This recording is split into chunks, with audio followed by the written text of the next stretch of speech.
What's going on, everybody? Welcome into Blazers Uprise Live here on a Friday. The reason why I knew the day so fast is because I've already done the intro once, because I always have to think about it, Eric. But this is attempt number 2, man. First stream had issues. We've already made picks, though, for the first couple of games, and I think they're pure, honest picks, which is good. We got picks against the spread today, 8 games. We're going live today because we got 8 games, and we get to preview the Spurs game. This is our first stream since Monday. We've had 3 days off. Happy to be back to it. I'll also be heading to the game tonight, so post-game stream will go live a little bit late, but we'll try and get that up and running as soon as possible. Also might do a little phone pre-post-game show on the drive home, maybe. I had to get that Scoot Henderson glass, so, you know, gotta do all that. But, yeah, excited for the Blazer game tonight. We'll see which centers play. We'll talk about this game. We'll also talk about a juicy trade rumor regarding the Blazers having interest in a veteran, which doesn't really make much sense to me. We're going to talk about what that could be, what that could mean, and we're going to put it through the smell test, so to say. Eric, how's it going? Oh, great. How are you, Tori? Is your chat working now or no? Yeah, my chat's working now. Okay. My internet, the stream should be smoother, man. It was a little rough. It was a little rough on the first go-around on this stream, but we're good to go. Also announced a Mariners channel during this time off. You can go subscribe to it, Mariners Uprise. Just search it on YouTube. You should find it. So got some people that will be basically running that channel. I might hop in here or there, but that's basically a behind-the-scenes thing. Always wanted to do a Mariners channel, so if you're a Mariners fan, go subscribe to that.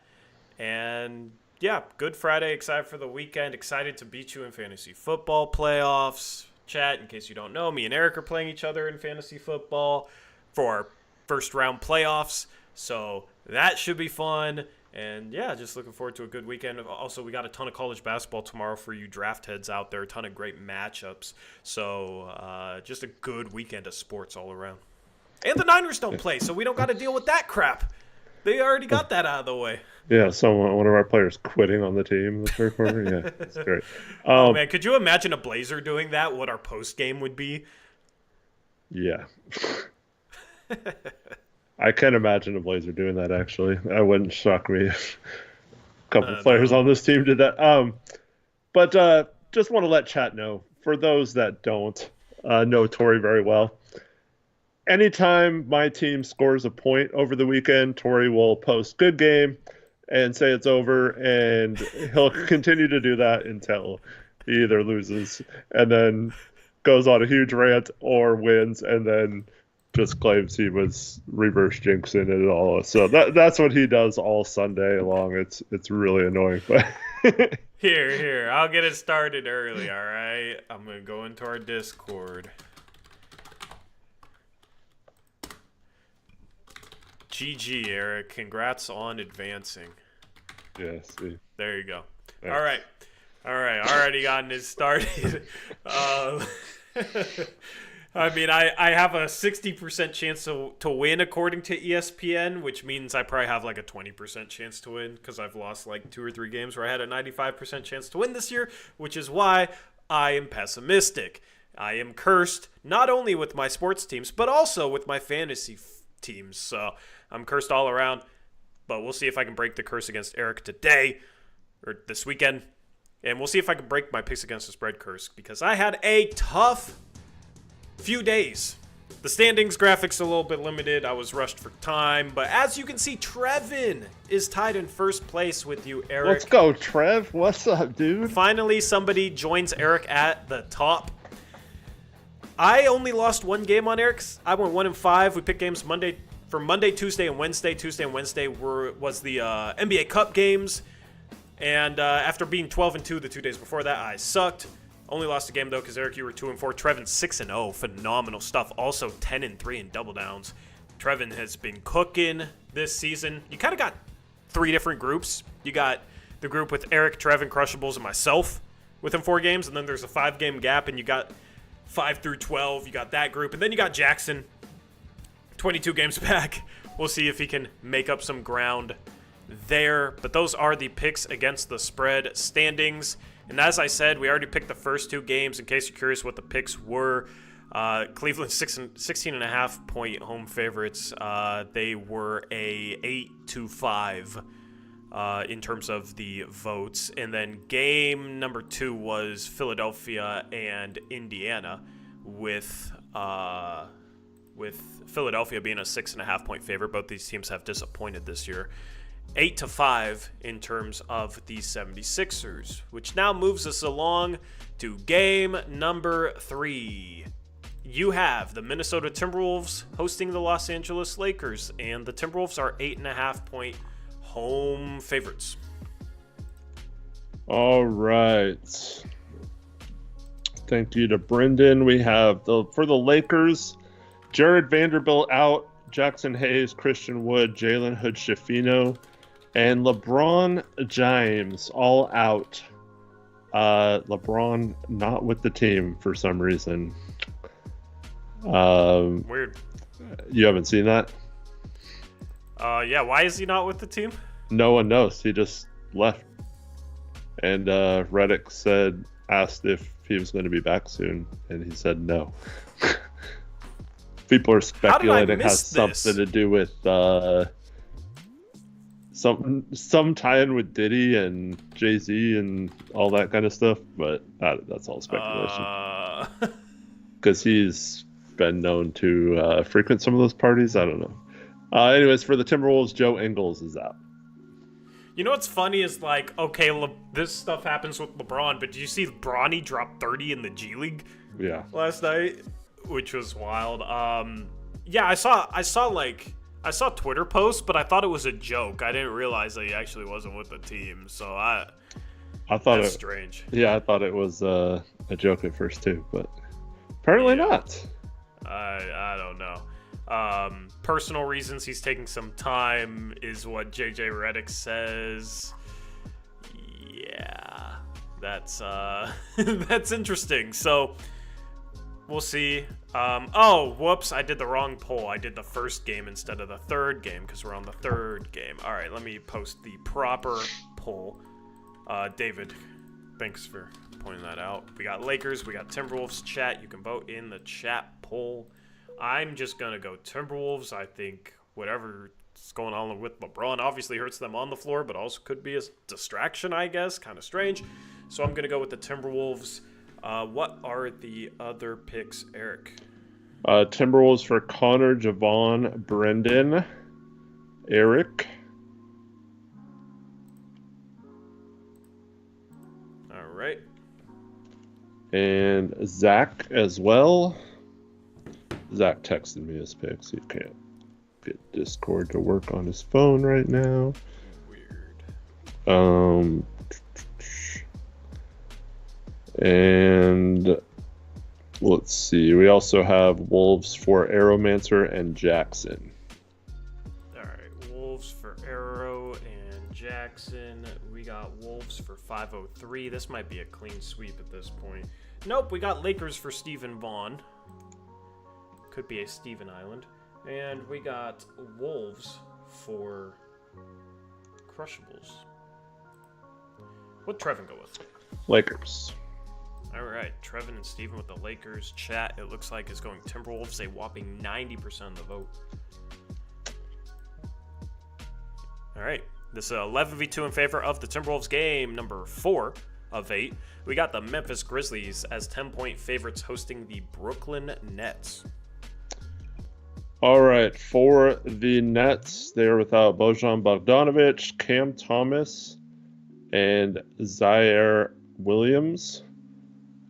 For the Grizzlies, they're without Gigi Jackson, Vince Williams, and Zach Edey.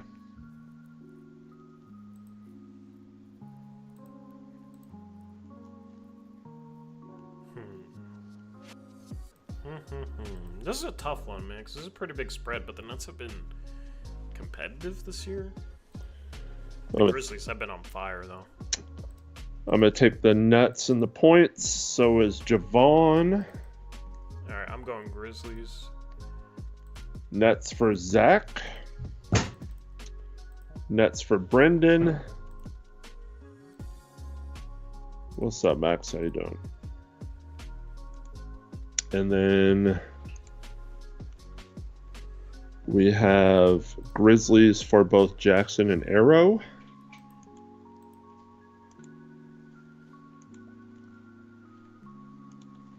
Alright, we got Nets for Crushables.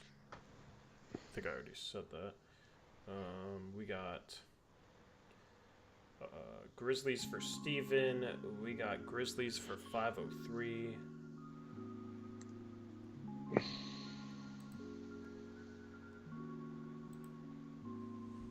Alright, now we need Trevin and Connor. Chad, it looks like, is going with the Grizzlies. Connor is Nets. Trevin, Grizzlies. Alright, so this is a 6v7 in favor of the Memphis Grizzlies. Alright, game number 5. We got the Chicago Bulls hosting the Charlotte Hornets. The Bulls are 5.5-point home favorites. Alright, in this one we have... For Charlotte, they're without Grant Williams, Trey Mann, and LaMelo Ball. The Bulls are without Dalen Terry, Nikola Vucevic, and Torrey Craig. It says allergic reaction, according to Brendan.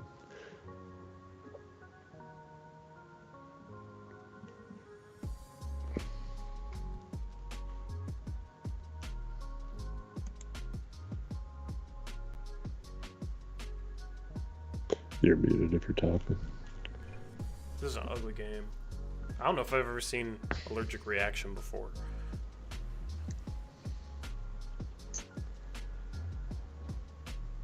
Oh. I'm just gonna go Bulls.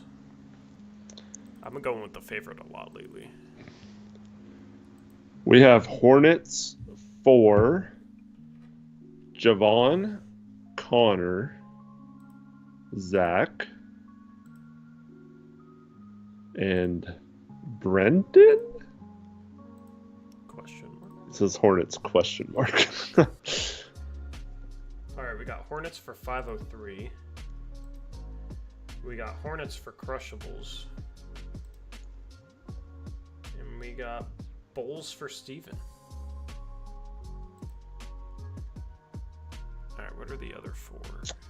I'm going to go Bulls with you guys. Alrighty. Me, Eric, and Steven versus the world. Let's go. Someone's better ruin it, though. Yeah, chat, next vote breaks the tie.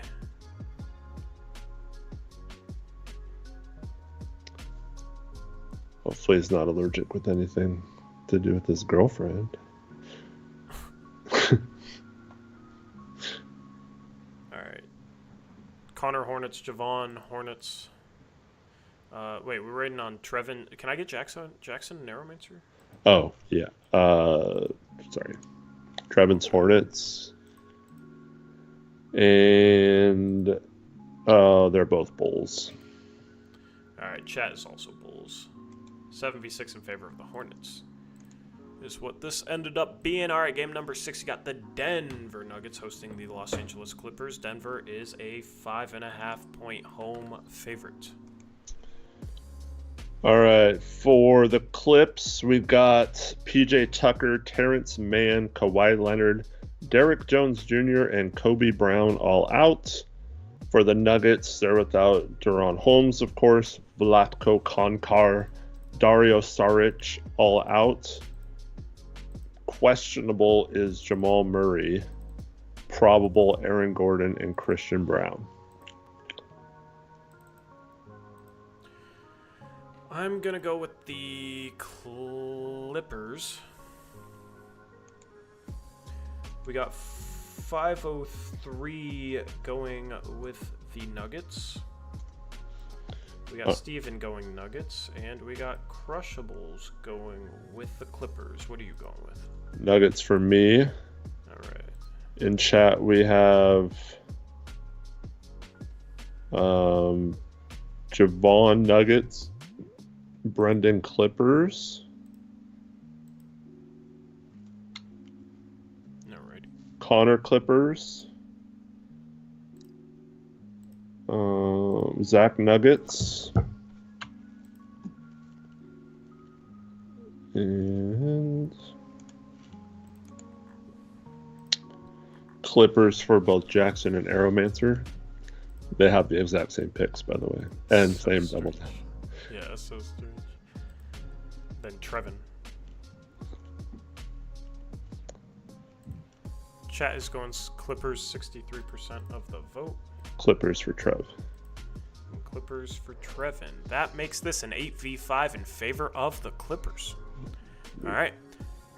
Game number 7.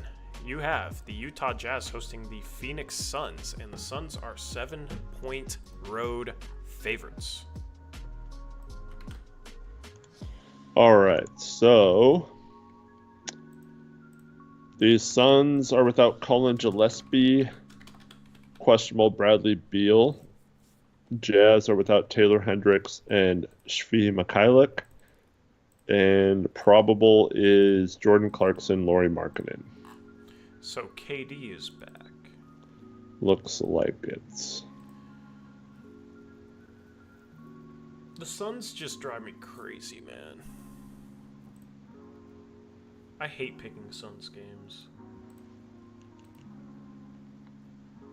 I'm going Suns. We got...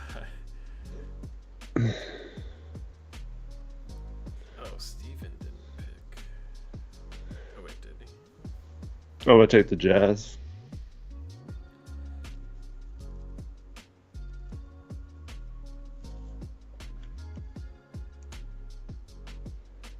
Alright, you went Jazz. Alright.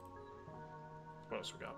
So the graphics say 7, but the chat poll says 7.5. It's 7.5. It's what's on the graphic. I just copy pasted from the injury report. It's 7.5. It's what's on the graphic. Oh. It's 7. Okay. Yeah. You said it's Steven 7.5, Rogers. so it confused me. Yeah, it's 7 on the graphic, so it's 7. Okay. 503 went Suns. Zach went Suns.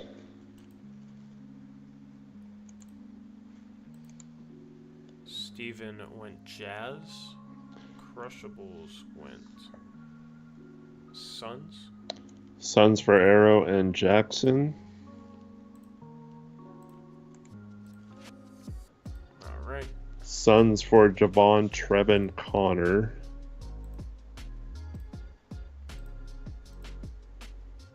And Brendan. All right. And then chat, it looks like is going to go with the Phoenix Suns, 88% of the vote. So this is an 11v2 in favor of the Phoenix Suns. All right, final game. Your Portland Trail Blazers are hosting the San Antonio Spurs. The Spurs are 3.5-point road favorites. All right, I was just trying to check. Chat could maybe help. Has there been any updates on anybody tonight? I don't see any. Probably not. All right, so for the Spurs, they're going to be without Trey Jones, Keldon Johnson, Zach Collins, and Stephon Castle because they can actually update their injury report. And then Brendan, I'll read these out. He threw in some nicknames here. Out for the Blazers for sure is Why Did We Match Matisse Thybulle? Questionable is Dominating DeAndre Ayton. Kling Kong, Donovan Clingan, Time Lord Robert Williams, and Big Daddy Tuop Reith. All 4 of our centers are questionable. Yep. Who knows what center we're going to have tonight? Well, any of them play. It's funny how, I mean, I'm sure DeAndre Ayton has an illness, but also I'm not 100% sure he has an illness. That's all I'm going to say in regards to his illness designation. It's kind of funny how, oh, Clingan might come back. Oh, DeAndre Ayton has an illness. Just like DeAndre Ayton had a finger contusion and missed like 5 games because Clingan was playing well. Anyway, I'm going to go with the Spurs.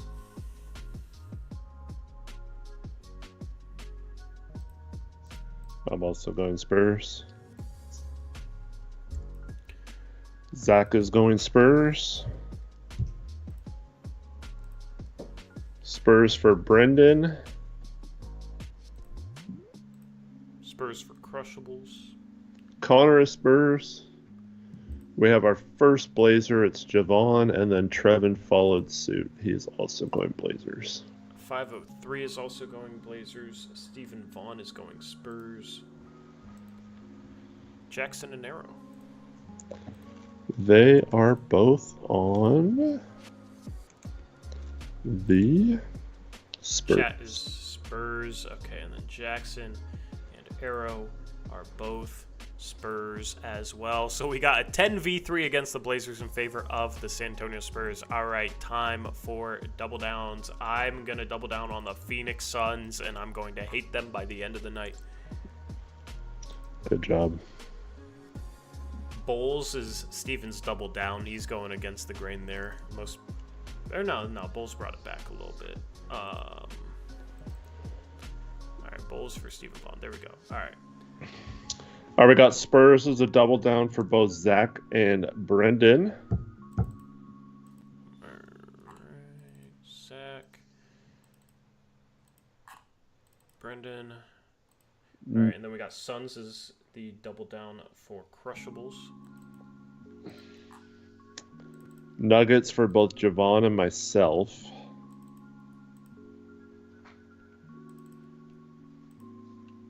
Timberwolves one Chat's double down. Alrighty. Timberwolves for Connor as well. Cavs for both Jackson and Arrow. Alright.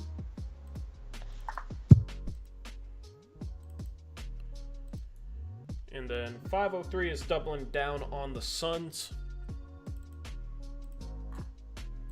And we need Trevins. Suns. All right, so you got 4 people doubling down on the Suns. That's myself, Trevin, Crushables, 503. You got 2 on the Spurs against the Blazers. That's Zach and Brendan. You got 2 on the Cavs. That's Jackson and Arrow. You got 2 on the Nuggets. That's Javon and Eric. And you got 2 on the Timberwolves. That's Chat and Connor. So everybody's buddying up except Steven. He is by himself on the Bulls. And that concludes Picks Against the Spread. All right. Goodbye, music. Hello, trade talk. So, there was a report today. That name dropped your Portland Trail Blazers as being interested in the one and only Kyle Kuzma. All right. I'll read it off. This was from Brett Siegel, who is a national NBA insider and reporter for Clutch Points. Okay, so put as much stock in that as you want to. All right. And there was a tweet from NBA Central that said the Golden State Warriors, Portland Trail Blazers, Sacramento Kings, Indiana Pacers, and Detroit Pistons are among the teams that have shown interest in Kyle Kuzma per Brett Siegel NBA. And then the quote said, believe it or not, Kuzma actually holds a strong market as a secondary player who has proven to be able to lead his team's offensive attack at times. The Warriors, Trailblazers, Sacramento Kings, Indiana Pacers, and Detroit Pistons have all been linked to Kuzma recently, sources said. All right. And let's just start off this conversation like this. Whenever you hear a rumor, you have to put it through the sniff test. All right. Or you could call it the logic test. All right. It's very clear what the Blazers need to do with their own roster this season. And most Blazer fans agree with it. Every NBA content creator that I watch on YouTube says it. Like, everybody says it. Okay? The Blazers need to trade their vets primarily being DeAndre Ayton, Jeremy Grant, and Anthony Simons. They need to trade those guys and go all in on the youth movement. You know, start Scoot, put Avdia in the starting lineup. That's what they need to do. Okay, and they need to gain flexibility, clear up contracts. That is the logical thing for this front office to do. So when you hear a rumor like this, okay, does bringing in Kyle Kuzma go along with that, or does it go directly against it? And I think it's pretty obvious that bringing in Kyle Kuzma is the exact opposite of what the Blazers should logically be doing. And there's really not a logical argument for bring in Kyle Kuzma. You already got Jeremy Grant. Why would you replace Jeremy Grant with Kyle Kuzma? Now, Kuzma's 29 years old. He's making $23.5 million this year. He's making $21.5 million next year and $19.5 million the year after. So he has 3 years left on his contract. It is declining, and it is better than Jeremy Grant's contract. But is he a better player for the Blazers' identity than Deni Avdija? You got Deni Avdija. You got Toumani Camara. You might draft a forward in this upcoming draft that you would want to give minutes to. What logical basis is there for the Blazers having any interest in Kyle Kuzma? I don't know. Chat, if you think there is, let me know in the chat. Eric, what do you think of this rumor? Yeah, I thought the same thing when I saw it. So when we talk about trades, like Ben Simmons, right? Trading for Ben Simmons, we always get the people who are like, why would we trade for Ben Simmons, right? And so I was like, well, maybe part of us is not factoring that in, right? So you look at his age. You just mentioned he's 29, basically very similar in age to Jeremy Grant, right? Like, so it's not like you're trading Jeremy or whoever would be in the trade for a younger piece. He's basically the same age. And then Ofer in chat says he dresses nice. Well, yeah, so does Jeremy. So you're not gaining any fashion with him. You're that's at best even, right? Yeah. Then you look at contracts. Like if we're trading out Anthony or Ayton in particular, they both have 1 year less than him. So maybe you could justify it by saying if it was like some sort of Jeremy for Kuzma swap, you're getting a much cheaper contract that has a couple less years on it. But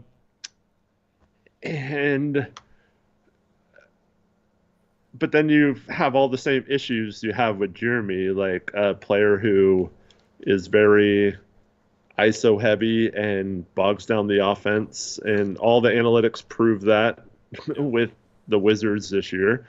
Poor defender. But then I look at it and then I think, okay, it's not a salary dump, though, from the Wizards' perspective. They actually have been very steadfast that they're expecting 2 first-round picks for him. Now, I don't think they'll get that, but they're at least looking for assets, not just a salary dump type trade. So it wouldn't make sense for us to trade them like Ayton for Kuzma and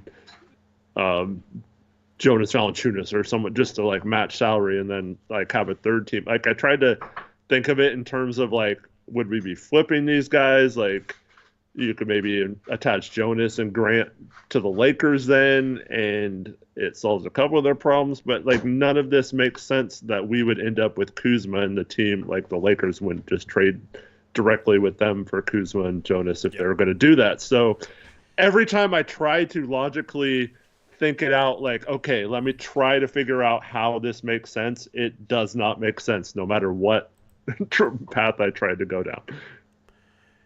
Yeah, so there's been people that have tried to argue that Kyle Kuzma makes sense for the Blazers. Okay, Jonathan Evers is trying to make that argument in chat. Props to him for actually trying to make this argument.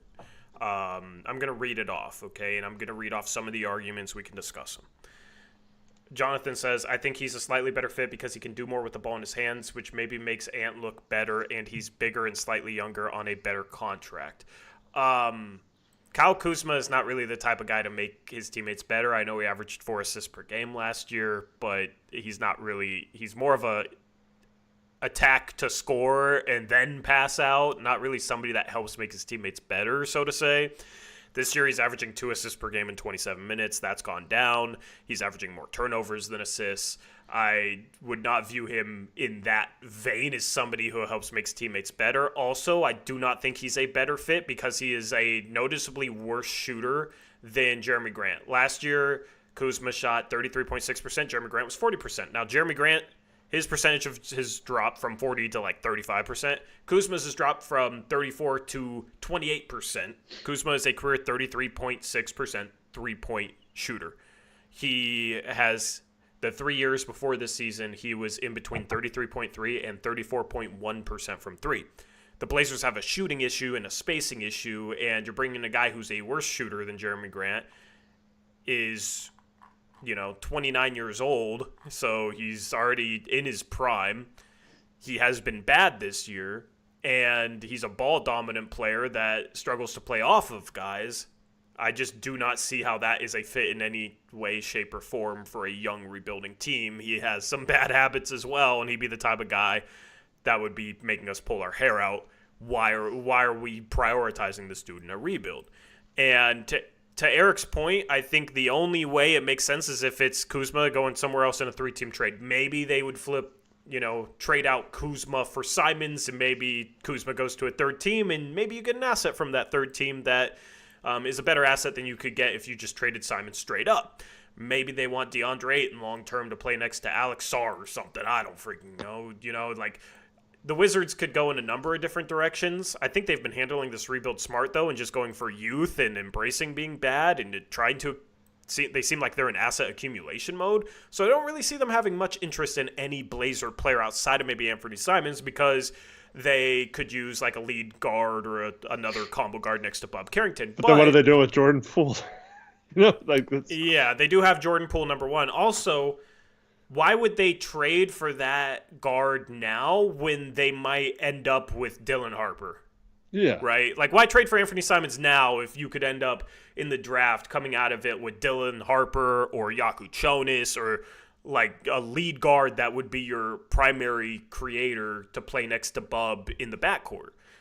Then you're stuck. Like, why do you have Anthony Simons on that team? And you have maybe Jordan Poole on that team? It just doesn't really make sense for them to prioritize Anthony Simons right now. They don't need to. They can wait, see where the draft ends up. Maybe in the offseason after the draft or draft night, if they end up drafting a forward to pair next to Koulibaly and Sarr, then, okay, yeah, maybe they would have interest in Anthony Simons next to Bub Carrington. But I also don't think Anthony Simons is the type of player that the Wizards build around.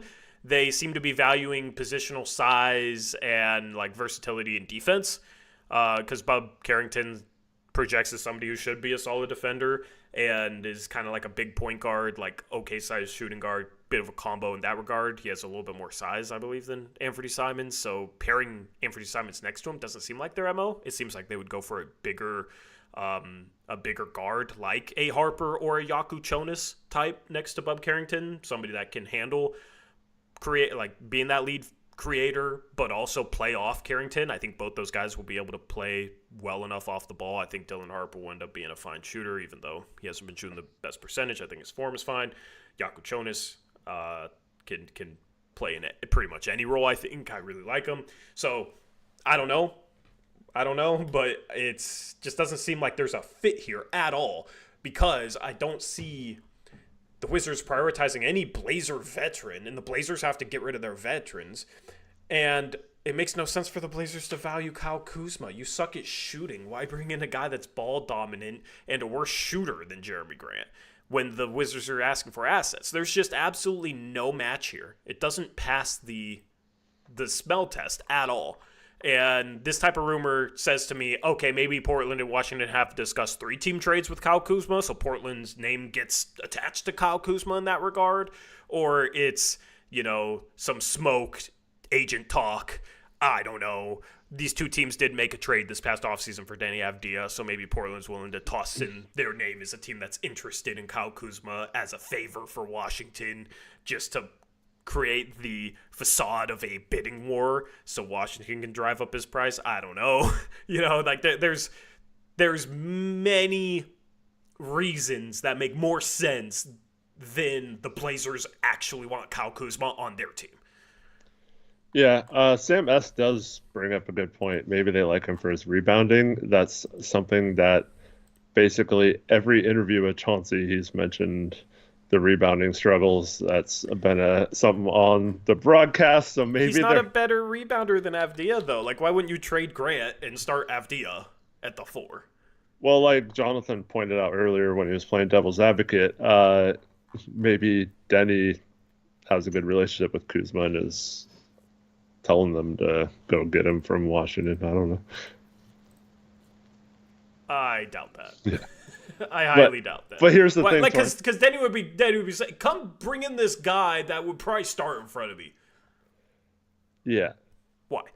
I don't know. But Tori, Cronin's been like, there's been some rumors that about the Blazers that have been true lately. Like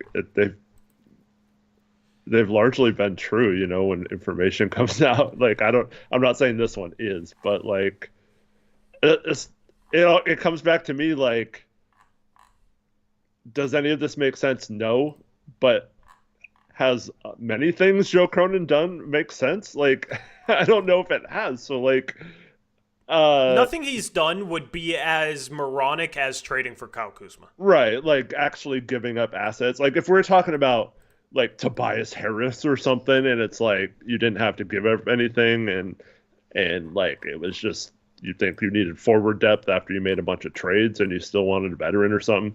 Like it might make sense, but like yeah, this is someone that you're probably going to have to give up an asset for, and it doesn't make sense because he's not better than the guys that we want to ship out. So it's just it's just I can't rule it out though, because like this team doesn't always make sense. Yeah, so I'm responding to a tweet right now on one of my tweets about this that said like there's no way they're interested, right? If for some reason they are, I'll say, I was wrong. I didn't believe Joe Cronin was that moronic. I was too positive regarding Joe Cronin, okay? If for some reason he values him. Like, there's a tweet that replied to me that said, I 100% believe this rumor. Kuzma fits Cronin's preferred archetype to a T. Oh, okay. If a 3-4 team... Wait, first off, before I read off the rest of this reply, is Cronin's archetype somebody that can't shoot? You could argue this whole team can't shoot, so... We need to... I mean, what? The reply continues and says, if a 3-4 team trade happens and the Blazers end up trading Ayton and the main piece back is Kuzma, I would be extremely happy. Like, the only reason why trading Ayton for Kuzma would be a win for the Blazers is because it's easier to trade out Kyle Kuzma. In this scenario, why wouldn't the Blazers flip Kuzma? Why would they keep Kuzma? If they can somehow figure out a way to trade Ayton for Kuzma, why wouldn't they trade Kuzma for any expiring or like Kuzma has no place on this team. You got Denny Avdija, you got Toumani Camara, you got guys that defend, pass, play smart. Kuzma has no place on that team. There's a decent chance they draft a forward. Why do you need Kyle Kuzma? There is absolutely no point, and it's completely directionless, and it's more of the two timeline stuff that we have lamented about, and we've seen the two timeline stuff look bad this season, where it's like, why is Jeremy Grant, why is DeAndre Ayton on this team? They don't even make this team any better. They're blocking young guys that even can apply to like Anthony Simons. Scoot can't start with Anthony here. And it's like, okay, yeah, it would be better just to clear up this logjam and fully embrace the youth movement. Trading for Kyle Kuzma is the opposite of that. Trading for Kyle Kuzma is the opposite of what everybody agrees on the Blazers should do. The only reason why people would want him is just because he's a name. He's been terrible this year. He has been terrible. He's shooting 42% from the field and 27.6% from three. He doesn't play defense. He doesn't fit the identity they say they want to build. So I definitely disagree with Kuzma fits the Cronin preferred archetype to a T. Like, how? In what way, man? So it's just like you guys will see me rant in a way that you haven't seen me rant since maybe the Blazers traded Norman Powell or the Blazers lost the Pelicans pick if they value Kyle Kuzma. And it'll be one of those things where people are like, say, oh, it's Kyle Kuzma. He's a good player. Why are you mad? And we'll have to go through that all over again. And then down the line, it's like, oh, yeah. Maybe we were right about Ayton. Maybe we were right about Kuzma. Drummond says people would like it because it'd be Cronin doing it, and they like anything Cronin does because Cronin did it. Yep. This is the type of dude that, like, if the Blazers were rebuilding under Neil Olshey and they brought in Kuzma, everybody would agree, like, it's ridiculous, moronic, right? But that would be the narrative if Cronin trades for him, unfortunately. I mean, yeah. I am being optimistic, and I think this is BS. I think the Blazers don't have interest in bringing in Kuzma.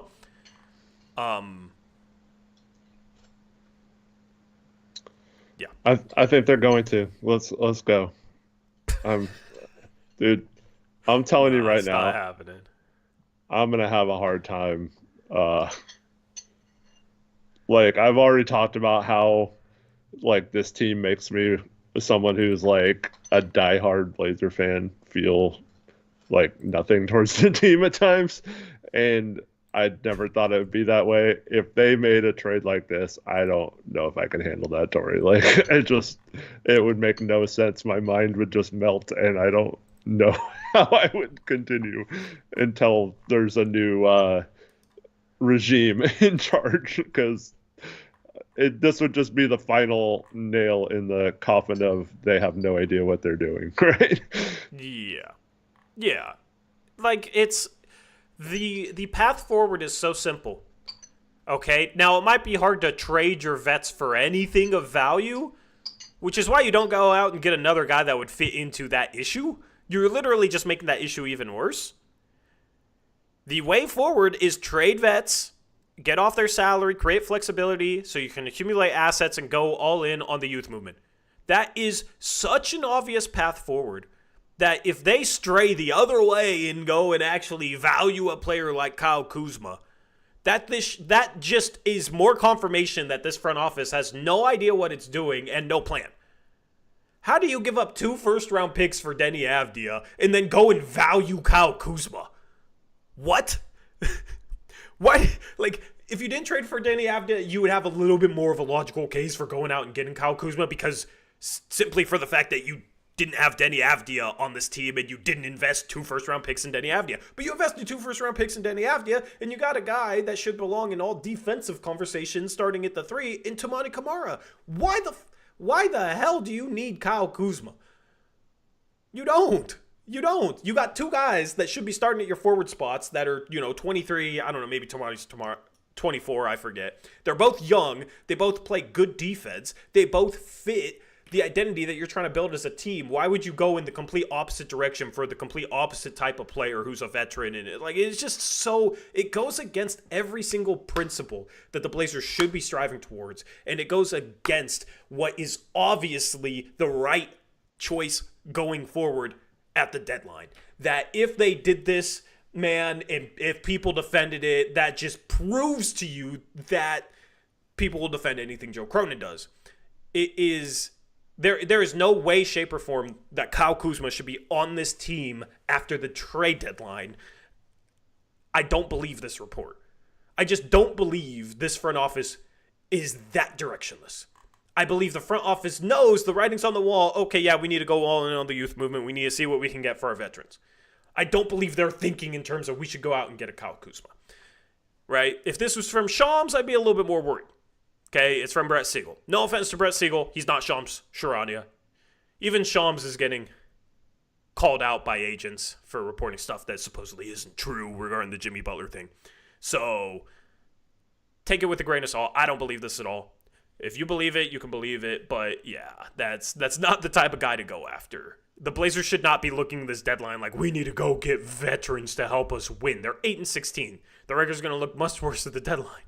They're not in that mode. I mean, it's just, if it shouldn't even have to be explained why this would not be the guy to go after. It is so obviously bad.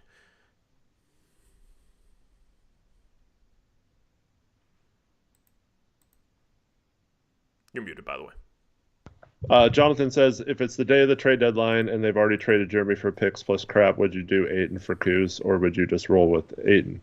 One, Ayton has 1 year less on his deal, and I know Ayton isn't as valuable, but then he goes on to say, and yes, you'd have to attach picks to Ayton, but they get those picks back when they inevitably traded Kuzma. I don't want to, put Joe Cronin in a position where he has to then trade Kuzma later on to make up what he traded to get Kuzma. What is the point of that? So I'd rather just basically cut Ayton and just have his contract dead money on the books than trade anything for Kyle Kuzma. So yeah, why make that gamble? What's the reward of that gamble? It's number one, it's risky. If you don't get those assets back, you're stuck with Kyle Kuzma on your team, and you gave up assets that could help your rebuild in order to get a 29-year-old who doesn't fit it to clear what, Ayton's $35 million next year and pick Kyle Kuzma 21. We're really the team in that scenario that is trading picks to get off salary in a rebuild instead of doing what normal rebuilding teams should do, which is accumulate assets by taking on salary. We're literally doing the opposite of what rebuilding teams should do in that regard, all to risk potentially getting back what we gave up. That means we end where we started.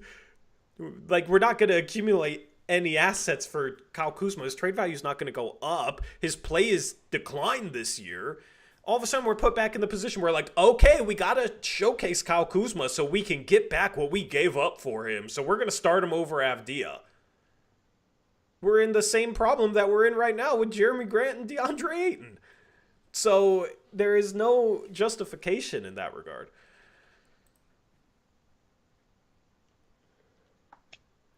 Pete Exrick says, guys, are you thinking this through? Ayton is hard to dump. Kuzma has a tradable contract in comparison. If you then flip him in a 3-team trade. If they want Ayton for Kuzma, send Kuzma somewhere else. Yeah, just do it now. Like listen. Because there's other teams interested, according to that report. If Washington calls you up and says, hey, we'll trade Kuzma for Ayton, straight up, be like, okay, bet. I think they have to give up another salary piece, but like, all right, bet. All right, we're gonna try and turn this into a 3-team trade. We're gonna flip Kuzma to a 3rd team. Since you want Ayton for him, let's work on a 3-team trade. And then you start calling the league. It's like, hey, what do you want for Kyle Kuzma? We will take the best offer no matter what, even if it's just an expiring in seconds. I bet you can get an expiring in seconds for Kyle Kuzma. Guess what? That's a good return for DeAndre Ayton at this point. If you can get off of Ayton and get back anything of value and an expiring contract, that's a win. If you use Kyle Kuzma to facilitate that happening, great. Maybe you can get back even more. But guess what? The Wizards aren't going to hit up the Blazers trying to trade Kuzma straight up for DeAndre Ayton. If they do, then great, man. But I think the Wizards are smarter than that. So if that's on the table, you flip Kuzma to a 3rd team. You don't bring in Kuzma. You don't sit there and be like, yeah, we got to have Kyle Kuzma on our roster because the Wizards want to trade him for Ayton. No. You do that trade and you turn it into a 3-team trade. You flip Kyle Kuzma for whatever assets you can get back. And you win the trade, and you fix the problem. Because you don't have Kyle Kuzma on your team, and you get rid of Ayton, so you clear minutes for Klingon and Robert Williams if you keep him, and you get back value, and you clear salary with an expiring. That's a win. It's literally so straightforward. If the Wizards want to trade Kuzma for Ayton, which I don't think they do, but if they did, the path is so straightforward in terms of you flip Kyle Kuzma to a 3rd team. You do not bring him into Portland. And I don't know of many examples, trying to think of one, where if Portland was like a 3rd team helping to facilitate a Kuzma trade to another team, where it would say that Portland is interested in Kuzma. You know what I mean? Like, I don't think that's usually how those things are reported. So Jonathan says, I agree, just considering this as a thought experiment. Nah, man, I appreciate the thought experiment because there are some people that will try and defend this move if it happens, and it's the type of stuff that would be used to defend this move. So it's getting ahead of it in a way if it does happen. I appreciate you playing devil's advocate because there's always a justification for anything that Joe Cronin does. And if he did this, there would be people justifying it. So it just makes no sense. Makes no sense. And for the record, we said if he traded for him earlier when I was talking. We're not like saying it's going to happen or anything. Yeah, I don't buy it. Yeah, it's funny because it's like the first juicy rumor. It's like the worst type of rumor. PDX Rick says the question is, what do we have to throw in, or maybe the 3rd team can throw something in. Wizards get Ayton in something from 3rd team. Maybe we throw in something as well. Wizards get Ayton in a couple assets. We gain a pick or 2, get off Ayton. 3rd team gets Kuzma. I mean, yeah, that is even if we don't get picks. If no team is willing to give up an expiring for Ayton, and we can't get off his contract, but Washington for whatever reason, despite Ayton having no value, wants to give up Kuzma for Ayton, and then we could get an expiring for Kuzma, then yeah, you do that. In the end, you get your expiring contract. Yeah. If you end up with Ayton for an expiring contract, I mean, both Tori and I are on record saying that we're fine with that. Yeah. And then you clear up the starting spot for Klingon. You get salary relief, and your cap situation looks a lot better this summer. And you still have a couple other moves you can make, but you're basically set, in my opinion, if you do that, in terms of rebuilding this roster the right way. I am at the point where if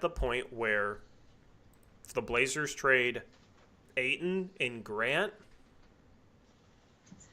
and get back like expirings and don't even get back much value, I won't even be mad at it if that's their deadline. At least you can see like a point of doing it, right? Whereas, I just think if you combine Grant and Ayton's contracts, like, and you just get are expirings?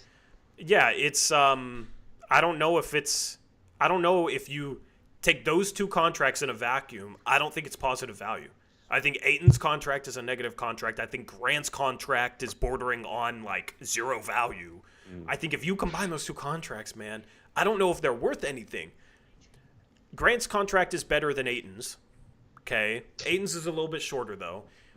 At the end of the day, if you combine, maybe even throw Simons in there, the net value of Simons, Grant, and Ayton combined, if you consider their contracts, I'm not sure is positive. And we keep talking about 2 firsts for Jeremy Grant. We want a first for Simons. Like, hopefully we could get 3 firsts out of him. I think that's optimistic at this point. I've been saying that. I think clearing those guys off the roster, yes, you lose some talent, but you got some other talent. Like, it's not like you don't have role player talent on this team, and it's not like any of those 3 guys are stars, right? You need a star, okay? But you need to develop your young players. You need to give your young players minutes. You need to make progress towards playing with a certain identity, playing defense. And if you can remove those 3 guys from the equation and make progress in that way, we've seen this team without those guys play some decent basketball this year, some of the best basketball we've seen all year. Is that a bad thing if you get back nothing back for him? Yeah, it's not as good as what we hoped for, but maybe what we hoped for was A, too optimistic, and B, maybe it's obvious at this point that the Portland Trailblazers front office waited too long to move, especially Jeremy Grant. Because if they could have gotten back assets this past deadline, they can't now. That doesn't mean you keep them. It means, okay, well, the conversation has changed. We got to get rid of him. We got to get off of him. Some people won't agree with that, but you can't sit here and say, oh, well, we could have gotten more the past offseason, and now his value has declined, so we have to hold on to him to the bitter end and have him starting ahead of Denny Avdia playing 35 minutes a game so he can hopefully improve and we can get back what we were turning down this past offseason. You can't keep a veteran making this much money ahead of your young talent that you value, that you gave up 2 first-round picks for. You can't keep Jeremy Grant for years on end trying to chase some imaginary value that isn't out there either in the first place or isn't out there anymore. Okay, so that's the problem. You cannot sit here at the deadline and say we're keeping Jeremy Grant because no team is meeting our asking price that we had last summer. Last summer, it doesn't matter at this point. What matters is the situation you have in front of you and the present reality of this team, of this organization. And the present reality is very obvious where they need to go. Yeah, I'm still holding out on the fact that, or not the fact, but the belief that there are still multiple teams interested in Jeremy Grant. So hopefully that does, like, just like this Kyle Kuzma thing, like, not all those teams are going to get Kuzma. So there's still teams that are looking at a forward theoretically. So hopefully that gets you at least a first for Jeremy or some sort of asset. So I don't think it will be a strict salary dump, hopefully, but I'm kind of with you that long term it might be what's best to just clear all their salaries. Yep. AJ says it's weird to me Kuzma has so much value but not Grant. Well, Kuzma's making $10 million a year less. His contract is declining, and he's on 1 less year. His contract is better. Sure. And you can argue he's maybe a better player. Go ahead. I'm sorry, but since this ran late, I have something I have to go to. Yeah, I got to go too. So anyway, I appreciate you guys hanging out with us. We'll have the post-game show tonight. It will be live a little bit late as I'm going to the game. But I might have a pre-post game show. I might live stream from my phone. I've never tried that before as we head home. So, we'll see. But anyway, appreciate you guys hanging out with us. We'll see if there's any other rumors. We'll, of course, talk about this probably a little bit on the post-game show and any other rumors that come up over the rest of the season. We're out of here. Shout out BetUS. If you want in on any spread lines, check them out. And we'll catch you later tonight. Until then, as always, peace out. Go Blazers.